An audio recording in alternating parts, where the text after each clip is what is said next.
네, 할렐루야. 월요일 아침입니다.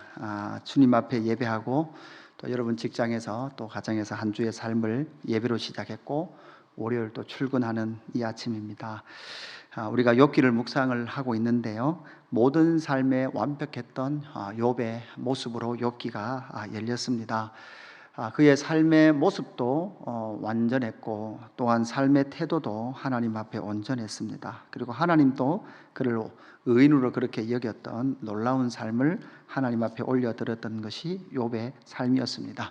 그 가운데 욥을 향하여 사탄의 시험, 바로 인과관계를 향한 끊임없는 그러한 도전에 앞에 욥이 놓여 있었습니다. 그 사탄이 까닭 없이 욥이 하나님 섬기겠습니까? 그리고 사탄이 생각할 때 그 까닭이 사라지자 욥의 안에는 하나님을 욕하면서 죽어라 라고 저주하듯이 그러한 깨어진 세상의 모습들, 그 하나님과의 관계, 사람과의 관계의 깨어짐들을 우리가 보았죠. 이제 오늘 본문으로 가면 그런 상황에서도 하나님 앞에 말로 범죄하지 않았던 욥의 그러한 기도의 내용과 탄식의 시가 3장에 이어지고 있습니다. 2장 11절부터 13절, 이제 욥의 세 친구가 욥을 찾아왔죠. 한 주간 동안이나 아무 말 없이 욥이 당하고 있는 그 고난과 아픔을 바라보고 있었던 것이죠. 그렇게 일주일 동안 그 시간을 보냈던 욥이 오늘 본문 3장 1절에 그 후에 욥이 입을 열어 자기의 생일을 저주하니라 라고 말하는 이 말로부터 이제는 욥이 깨어지는 그 과정들, 비록 지금은 환경이 깨지고 또 자기의 육체가 깨어지고 있는 그 상황, 깨어진 그 상황 속에서 이제는 입을 열어서 무엇인가 한 주간 동안 말을 못하던, 아무 말 할 수 없었던 욥이 자기의 입술을 열어서 자기의 깨어짐을 하나님 앞에 토로하고 있는 모습을 우리가 보게 되는 거죠. 이것이 바로 하나님께서 우리 인간, 사람을 깨트려 가시는 규범적 지혜 밖에 계신 하나님의 영광을 알아가도록 하시는 하나님의 영광의 손길이다라는 것을 우리는 알아가는 것이죠. 우리의 인생을 돌아보면 때로는 정말 이해할 수 없었던 그 일들의 연속, 그 일들이 나에게 신앙에 때로는 아무 도움이 되지 않는 것 같고, 아무런 문제가 없었으면 내가 더 잘 자랐을 것 같은데, 그렇게 이해할 수 없었던 그 고통과 아픔이 어느 순간 내가 늘 규범적 지혜 안에 있었던 내가 하나님의 규범 밖에 계시는 풍성하심들을 알아가게 하시는 그 여정이 바로 하나님께서 이 욥을 다듬어 가시는 그 과정으로 나타나고 있더라라는 것이죠. 사실 이 3장의 욥의 그 모든 고백의 핵심은요, 하나님 도대체 어떻게 하란 말입니까? 이게 바로 욥의 마음입니다. 하나님 도대체 어떻게 하란 말입니까? 라고 고백하고 있는 그 순간에 우리는 욥의 이 하나님 앞에 올려드리는 시의 특징들을 좀 살펴보면 좋겠습니다. 첫 번째는요, 자신의 존재를 부정하고 있죠.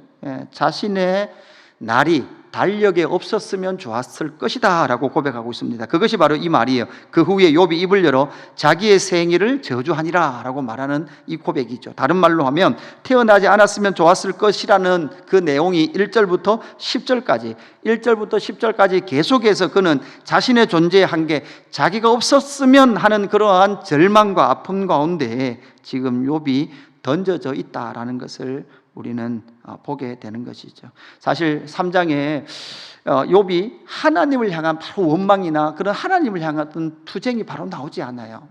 사실 이게 자기의 어떠함들을 하나님 앞에 내어놓고 있다는 것이 참으로 어떻게 보면 독특한 그러한 고백이죠. 그 모든 문제의 근원을 하나님께로 보기보다는 어떻게 보면 이제 자기 실존 자체의 한계를 여실하게 그렇게 드러내면서 3절, 내가 난 날이 멸망하였더라면 사내 아이를 베었다 하던 그 밤에도 그 밤도 그러하였더라면, 그날이 캄캄하였더라면 하나님 위에서 돌아보지 아니하셨더라면, 빛도 그날을 비추지 아니하였더라면, 이렇게 고백하면서 자기가 당하고 있는, 자기가 직면하고 있는 이 문제 앞에서 자신의 실존 자체가 부정당하는 그러한 시를 하나님 앞에 올려드리고 있는 욥의 모습을 보게 되는 것이죠. 저는 이 말씀을 묵상하면서 사실 우리의 신앙 여정에도 이러한 고백들이 드려질 때가 있었다라는 마음이 들더라고요.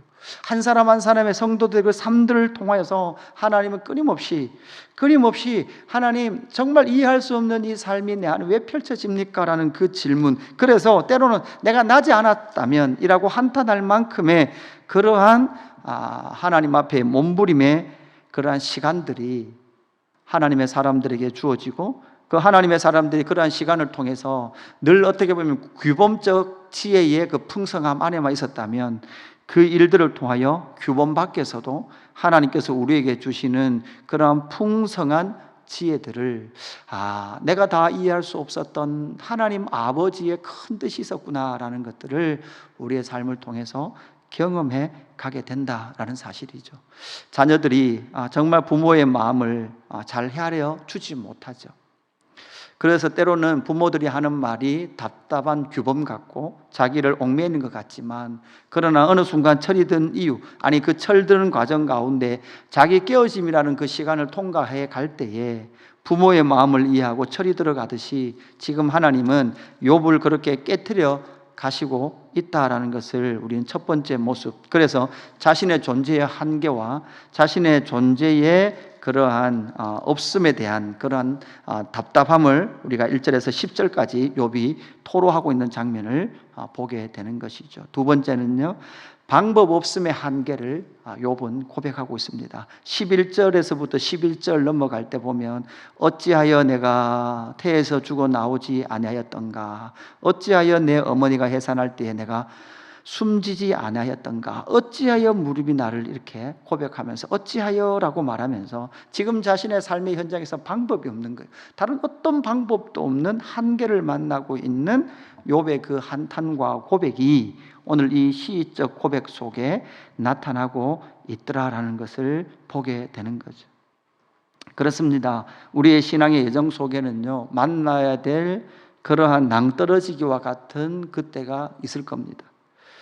그러니까 어찌하여, 왜라는 그 질문, 신앙의 사춘기에 왜라는 질문, 우리 아이들, 사춘기 아이들은 늘 그렇죠. 왜? 내가 왜? 라고 말하듯이 욥이 지금 내가 왜 내 삶에 더 이상 방법이 없는 거냐?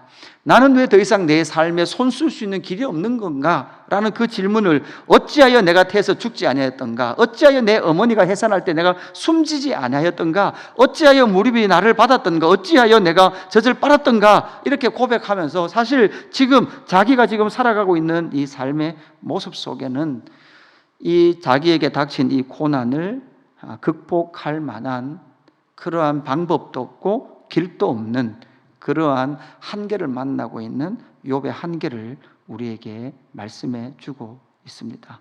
여러분, 우리의 삶이 때로는 이렇지 않습니까? 때로는 방법 없는, 길이 없는 우리의 인생, 하나님 도대체 어디로 가야 될지 알지 못하는 그 상황 속에서 정말 볼 수 있는 것은 아무것도 없고 보이지 않는 그 현실, 미래를 앞에다 놓고 절망하고 있는 인간의 한 실존의 모습을 욥을 통해서 우리에게 말씀해 주고 계시는 것이죠. 그래서 첫 번째는 자신의 실존의 한계를 만났다면, 두 번째는 방법 없음의 한계를 여실하게 지금 욥은 만나고 있다는 거죠. 참 그러고 보니까 독특해요. 하나님이 우리를 다스려 가시는 그 과정, 그 여정들을 보면 참 이러신 것 같습니다. 정말 방법이 없다라는 그 자리에 딱 도달해야만 하나님께서는 때로는 세계를 열어가시는 그 은혜를 보는 거죠. 내 안에 많은 카드가 있고 내 안에 많은 그러한 대안들이 있을 때는 하나님이 꼼짝하시지 않는 것 같아요. 하나님이 나에게 방법 없음의 나의 한계를 인정하라고 우리를 때로는 코너로 몰아가시는 것 같습니다. 지금 욥이 그 코너에서 왜라고 던지면서 나에게는 방법 없습니다 라는 것을 지금 하나님 앞에 시로 고백을 올려드리고 있다는 것이죠. 그러면서 이제 20절부터 26절까지의 내용이 하나님을 향한 질문의 투척의 시작으로 그렇게 보는 구절입니다. 20절, 어찌하여 고난당하는 자에게 빛을 주셨으며 마음이 아픈 자에게 생명을 주셨는고. 하나님 앞에 나가는 질문 시작이죠. 어찌하여 고난당하는 자에게 누가 빛을 줬어요? 하나님이 빛을 주셨고, 마음이 아픈 자에게 하나님이 무엇을 주셨습니까? 생명을 주셨습니다. 반대로 보면 빛을 받았기 때문에 고통을 당하고 있고, 생명을 주셨기에 지금 마음이 아픈 상태가 된 거죠. 생명이 있으니까 여러분 뭘까요? 아픈 거예요. 생명이 없으면 아프지 않는 거죠.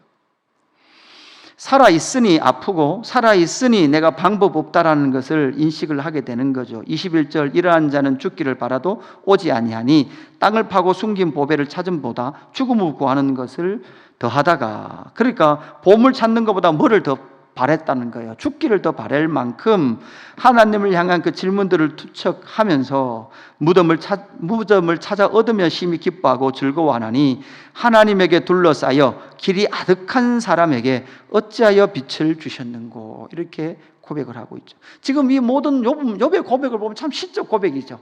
자기가 지금 이 모든 고난당하는 이런 환경들을 하나님께 둘러싸여서 사실 길을 찾지 못하고 있는 상태라는 거예요. 하나님께서 나에게 전혀 길을 보여주지 않는 그 상황, 그런데도 불구하고 뭐는 있어요? 빛은 있어요. 하나님이 계시다는 건 알겠어요. 하나님이 살아 계시다는 건 알겠어요. 그런데 정말 방법이 없어요. 내 실존의 존재적 한계도 만났어요. 도대체 어떻게 할 수 없는 그 상황 가운데에서 지금 욥은 하나님을 노래하고 있고 하나님 앞에 시의 고백들을 올려드리고 있더라라는 것을 우리에게 말씀해 주고 있습니다. 여러분, 때로는 이 말씀 속에는 욥이 입술로 하나님을 부정하는가? 욥이 그렇지 않았다 그랬죠. 3장에 보면 그러한 그 모든 자기의 상황의 비참함을 사실은 하나님을 향한 저주나 원망으로서 풀어내는 것이 아니라 자기의 모습을 보면서 자신의 어떠함들을 하나님에 비추어 내고 있는 욥의 그 위대함은 사실 1장, 2장에서 나오는 위대함보다는요, 뒤로 가면 갈수록 그 욥의 고백들이 더 위대하게 느껴져요. 3장을 묵상하는데 내 남편 이렇게 말할 수 있을까? 이런 생각이 들어요. 그냥 하나님 원망하고 그 욥의 아내가 말했던 것처럼 그냥 하나님 원망하고 죽어라, 때를 쓰듯이 그냥 하나님도 찾지 않겠, 그냥 하나님을 향해서는 원망밖에 없겠지. 그러나 이 욥의 그 고백들을 바라보며 나로부터 기인한 바로 내 존재의 부정, 그리고 내가 지금 살아갈 길이 없음, 해결할 방법이 없음이라는 길의 막힘, 그리고 그 길의 막힘 속에서 하나님을 향한 질문들의 길을 열어가는 욥의 이 태도와 모습 속에서 성도인 저와 여러분, 오늘 우리의 삶 속에서도요, 우리의 삶을 때로는 하나님께서 둘러싸셔서 하나님만 바라보도록 하셔서 우리의 삶을 깨트려 가신다는 거예요. 우리는 너무 우리 안에 방법이 많은 것 같아요. 우리 안에 자원이 너무 많은 것 같아요. 기대하는 것들이 너무 많은 것 같아요. 하나님 아니면 안 됩니다라는 것이 점점 사라지고, 하나님은 그냥 옆에 계시면 되고 내가 어떻게 하는지 잘 보십시오, 저는 잘할 수 있습니다, 이런 생각에 우리의 생각들이 묶여 있는 것 같습니다. 그런 상황 가운데에서 욥의 이 고백이 저와 여러분의 삶 가운데 사실은 우리의 실존이 이러합니다. 그죠? 우리는 길이 없습니다. 방법이 없습니다. 그래서 하나님 앞에 질문합니다. 사실은 사망이 우리 앞에 가까이 있고, 사실 우리도 모릅니다. 사망이 언제 우리를 덮칠지 아무도 모릅니다. 그 속에 하나님 앞에 질문하며 하나님 앞에 그 길을 다시금 의뢰하고 우리의 그러한 규범적 신앙의 틀을 넘어 일하시는 하나님의 영광을 기대하며 나가는 저와 여러분의 삶이 되기를 주님의 이름으로 축복합니다. 기도하겠습니다. 하나님 아버지, 내 존재의 한계도 만나고 또 내 존재의 한계로 말미암아 내 삶의 문제 하나 해결할 수 없는 비참한 상태인 것을 여실히 경험합니다. 그래서 하나님 어찌하여 내가 이 자리에 있습니까? 어찌하여 이런 수렁에 빠졌습니까? 라고 말할 만큼 하나님 절망 속을 통과하게 하시는 하나님의 그 손길들을 바라봅니다. 하나님 아버지, 하나님에게 둘러싸여 길이 아득한 사람에게 어찌하여 빛을 주셨는고 라고 말하고 있는 이 욥의 고백처럼 빛 가운데, 빛이라고 말하는 그 삶 가운데는 살지만 절망과 낙심과 방법이 없음과 하나님 그런 아픔 속에서 하나님 앞에 질문을 던지며 나를 깨트려 가시는 하나님의 손길이 내 안에 있음으로 말미암아 그 하나님의 손길이 내 인생의 빛이 된다는 그 사실, 그로 말미암아 하나님만 의뢰하고 하나님께만 방법이 있음을 인정하며 나아가는 우리의 삶이 될 수 있도록 역사하여 주옵소서. 감사함을 드리며 구주 예수 그리스도 이름으로 기도드리옵나이다. 아멘.